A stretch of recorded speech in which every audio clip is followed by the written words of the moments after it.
महाराष्ट्रातल्या या जिल्ह्यातल्या लोकांनी पुढचे 72 तास कुणीही घराबाहेर पडू नका. बंगाल उपसागरामुळे महाराष्ट्रात वादळी वाऱ्यासकट तुफान पाऊस. एका पावसाने मुंबई, पुणे, कोकण बुडालं. रेल्वे बंद. फडणवीस ओरडून ओरडून सांगत होते मोठा दुष्काळ पडणार आहे. त्यामुळं पाऊस चिडला आणि मिसिंग लिंक पाडून टाकला. त्यामुळं फडणवीसचा इन्फ्रामॅनवरून टक्केवारी मॅन झाला. पंजाब डक महिन्यापासून सांगत होते भरपूर पाऊस आहे. पंजाब डक एकदम परफेक्ट हवामान तज्ज्ञ आहेत हे वारंवार सिद्ध झालं आहे. मोठ्या प्रमाणात मुसळधार पाऊस पडताना आपल्याला दिसतोय. अजून किती दिवस ही परिस्थिती राहील हे थोडंसं समजून घेऊयात. या मी तुम्हाला दाखवतो. तर जर का आपण IMDच्या वेबसाईटवरती गेलो ना आणि जर का आपण हा मॅप बघितला तर आपल्याला लक्षात येईल की ही परिस्थिती आहे सध्याची. हा आपला पट्टा आहे सगळा. गुजरातकडून हे आपल्याला दिसतंय हे ढग आलेले आणि हा सगळा भाग जो आहे इथे हा मोठ्या प्रमाणात पाऊस पडताना दिसतोय. आता जर का आपण वॉर्निंग मध्ये गेलो ना IMDच्या तर आजच्यासाठी आपल्याला हा रेड अलर्ट अशा पद्धतीने दिसेल. हे आजचे दिवस आहे. तसंच उद्याचा जो दिवस आहे 7 जुलैचा तर 7 जुलैला सुद्धा आपल्याला रेड अलर्ट दिसेल. ह्या सगळ्या भागामध्ये ऑरेंज अलर्ट सुद्धा आहे. जर का आपण 8 जुलैला जाऊन बघितलं तर 8 जुलैसाठी सुद्धा आपल्याला रेड अलर्ट दिसतोय. ही अशीच परिस्थिती आपल्याला पुढचे अजून 3-4 दिवस तरी दिसू शकेल. 9 तारखेला थोडंसं वातावरण नॉर्मल होऊ शकतं. पण थोडीशी मला या ठिकाणी भीती कशाची वाटते ते तुम्हाला सांगतो.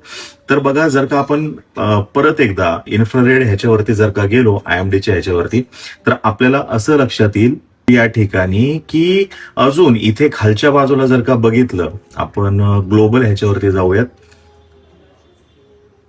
तर इथे परत हे ढग या ठिकाणी तयार होत आहेत. हे येत्या 3-4 दिवसामध्ये कदाचित परत आपल्या इथपर्यंत पोहोचतील आणि परत एक 7-8 दिवसानंतर ही अशीच परिस्थिती निर्माण होईल. त्याच्यामुळे हा पाऊस जो आहे ज्या पद्धतीने येतोय ही परिस्थिती येणारे 2-3 दिवस तरी आपल्या इथं रेड अलर्ट आहे. 4 दिवस धरून चला तुम्ही आणि परत 3-4 दिवसाचा ब्रेक घेऊन तशीच परिस्थिती काहीशी निर्माण होऊ शकते. तर तुम्ही काळजी घ्यायला पाहिजे. घरामध्ये सामान वगैरे जे आहे ते भरून ठेवा. लहान मुलं असतील तर काळजी घ्या. इतकंच सांगू शकतो. एक तर हे स्पष्ट मी आधी करू इच्छितो की संपूर्ण महाराष्ट्रामध्ये पावसाचा हाहाकार हे बरोबर नाहीये. केवळ कोकण किनारपट्टी मुंबईसह आणि पश्चिम महाराष्ट्राचा कोल्हापूर जिल्हा वगळता इतरत्र पाऊस पडत नाही.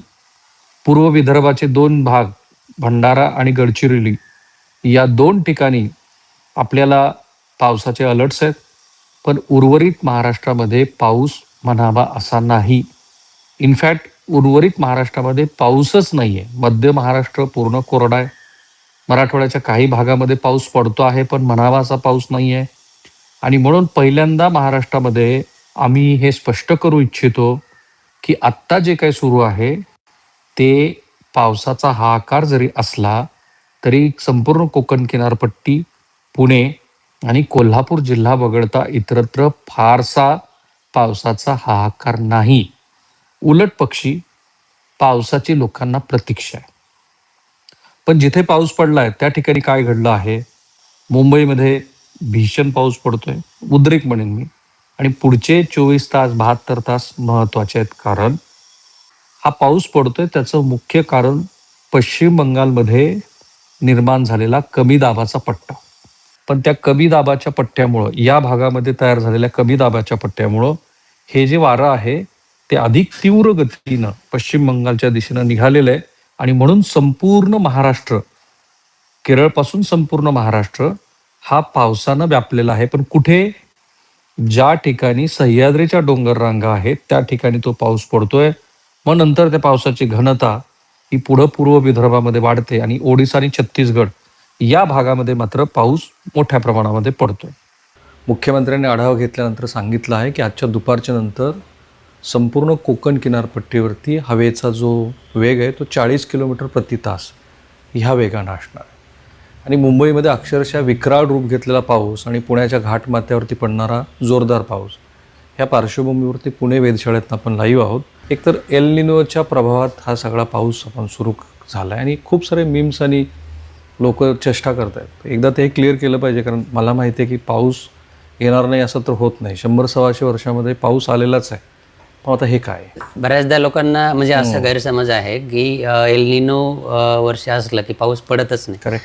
एल निनोच्या वेळी सुद्धा पाऊस पडतोच आणि फक्त जर आपण ज्यावेळी जून ते सप्टेंबर ह्या 4 महिन्यांचे ज्यावेळी ॲव्हरेज घेतो किंवा ज्यावेळी आकडेवारी काढतो त्यावेळी तो सरासरीपेक्षा कमीच आपल्याला दिसलेला आहे बऱ्याचदा. आता हा एक स्पेल आहे, तो कशामुळे आहे तर एक कमी दाबाचं क्षेत्र बंगालच्या उपसागरामध्ये तयार झालं होतं आणि त्यानंतर ते इंटेन्सिफाय होऊन डिप्रेशन झालेलं आहे आणि डिप्रेशन म्हणजे ते अजून तीव्रता त्याची वाढलेली आहे. आता जो पाऊस पडतोय तो कमी दाबाचं क्षेत्र तयार झाल्यामुळे पडतोय.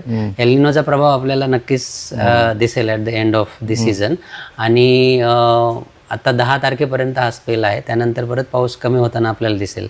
तर मान्सूनमध्ये पाऊस पडतच नाही किंवा एल निनोमध्ये पाऊस पडतच नाही असं नाही. एल निनोमध्ये मान्सून येतोच त्याच्या नियोजित वेळेनुसार किंवा मागे पुढे येतच असतो, परंतु सीझनवर त्याचा परिणाम आपल्याला बघायला मिळतो. सो आपण जरा जिल्हा निहायच बघू. मला वाटतं सुरुवात आपण मुंबईपासून करू, कारण मुंबईकरांना खूप चिंता आहे आता. Right, let's go there. Yes. जर बघितलं हे करंट सॅटेलाइट इमेजरी आहे तर आपण इथं एक कमी दाबाचं क्षेत्र तयार झालं होतं बे ऑफ बेंगॉल बे ऑफ बेंगॉलमध्ये. तिथे पुढं सरकून ते ओडिसा आणि ॲडजॉइनिंग झारखंड रिजनमध्ये होतं आणि तिथे सुद्धा चांगल्या प्रकारे पाऊस काल झालेला दिसून येतो. आणि त्यामुळे काय होतं की ज्यावेळी एखादं कमी दाबाचं क्षेत्र किंवा डिप्रेशन इथं बनतं त्यावेळी मान्सूनचे वारे स्ट्रॉंग होतात आणि त्या पॅरलल जो रिजन आहे तो मुंबई आणि ॲडजॉइनिंग रिजन येतो आणि तिथे खूप जास्त ढगांची निर्मिती होऊन किंवा शेअर झोन आपण ज्याला म्हणतो, एक ईस्ट वेस्ट द्रोणीय रेषा असते ज्याला आपण ईस्ट वेस्ट शेअर झोन म्हणतो, तो 21 डिग्री नॉर्थला असतो त्यावेळी आणि मग मुंबई आणि ॲडजॉइनिंग रिजनला खूप जास्त पाऊस पडतो. आणि असं याच्या आधी सुद्धा बऱ्याचदा झालेलं आहे. ज्यावेळी डिप्रेशन बंगालच्या उपसागरामध्ये उत्तरेला बनतं त्यावेळी मुंबई आणि ॲडजॉइनिंग रिजनला जास्त पाऊस पडतो. तर अशीच परिस्थिती मागील 2 ते 3 दिवसांपासून झालेली आहे आणि त्यामुळं मुंबईसह पुण्याचे जे घाटमाते आहेत तिथे हेवी टू व्हेरी हेवी किंवा मुसळधार ते अतिमुसळधार पाऊस पडताना. तर तिकडे बे ऑफ बेंगॉलमध्ये जेव्हा कमी दाबाचा पट्टा तयार होतो तेव्हा इकडे पाऊस का पडतो? क्विक नोटमध्ये सांगितलं बरोबर. आम्ही याच्यावरून तुम्हाला सांगायचा प्रयत्न करतो. तर इथं जर बघितलं तर समजा हे हवेचं 1.5 किलोमीटरवरचे हवेची जमिनीपासून हे वारे आहेत. तर इथं ज्यावेळी सिस्टम तयार होते इथं लो प्रेशर तयार झालेला असतो आणि जसं आपण आधी डिस्कस केलं होतं की इथं मस्करेन हाय नावाचा दक्षिण गोलार्धामध्ये आता हिवाळा चालू आहे आणि तिथे एक हाय प्रेशर तयार झालेलं आहे आणि ज्यावेळी इथं एखादं लो प्रेशर तयार होतं तर जे वारे आहेत ते कधीही हाय प्रेशरकडनं लो प्रेशरकडं जातात. ओके.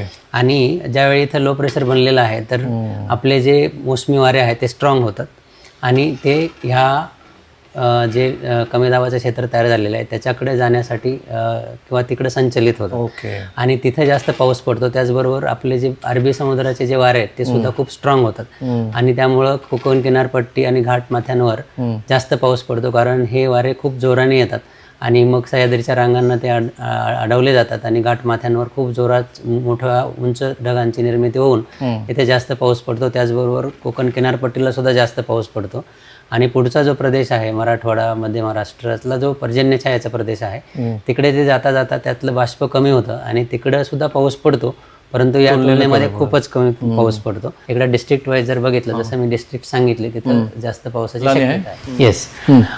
नाशिकचे घाटमाथे, त्यानंतर पालघर, ठाणे, मुंबई, रायगड, त्यानंतर पुण्याचे जे घाटमाथे आहेत तिथे, त्यानंतर रत्नागिरी, सिंधुदुर्ग इथे या सर्व ठिकाणी सिंधुदुर्गला ऑरेंज आहे आणि उर्वरित पूर्ण किनारपट्टीवर रेड अलर्ट दिला गेलेला आहे. राईट. आणि घाटमाथे जे आहेत नाशिक आणि पुण्याचे तिथे सुद्धा ऑरेंज रेड अलर्ट आहे आणि उर्वरित डिस्ट्रिक्टसाठी ऑरेंज अलर्ट आहे. Okay, fine.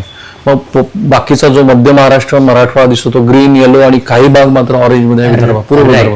पूर्व विदर्भामध्ये गोंदिया असेल किंवा मग त्याच्या आजूबाजूच अमरावती असेल तिथे ऑरेंज अलर्ट आहे आणि इतर ठिकाणी येलो अलर्ट आहे. अहिल्यानगरच्या काही भागामध्ये म्हणजे जिथं अकोले तालुका आहे त्या ठिकाणी टोपोग्राफी आहे किंवा सह्याद्रीच्या काही रेंजेस आहेत तिकडं हेवी रेनफॉल होऊ शकतो किंवा मुसळधार पावसाची शक्यता आहे. छत्रपती संभाजीनगरमध्ये सुद्धा तुरळक ठिकाणी हेवी रेनफॉल होऊ शकतो. बीडमध्ये सुद्धा तुरळक ठिकाणी होऊ शकतो. सगळीकडे, याचा अर्थ असा नाही की सगळीकडेच खूप जास्त पाऊस पडेल किंवा मुसळधार पाऊस पडेल.